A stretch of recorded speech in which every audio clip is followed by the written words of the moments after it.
ಯಾರಿವಳು ಯಾರಿವಳು ಸೂಜಿ ಮಲ್ಲಿ ಕಣ್ಣವಳು,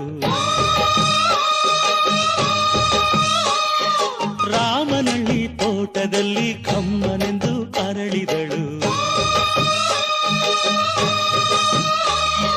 ಮಾತಿನಲ್ಲಿ ಹೇಳಿದರೆ ತಾಳಕ್ಕೆ ಸಿಗದು, ಹಾಡಲಿ ಕೇಳು ಅಂದದ ಸಾಲು. ಮಾತಿನಲ್ಲಿ ಹೇಳಿದರೆ ತಾಳಕ್ಕೆ ಸಿಗದು, ಹಾಡಲಿ ಕೇಳು ಅಂದದ ಸಾಲು.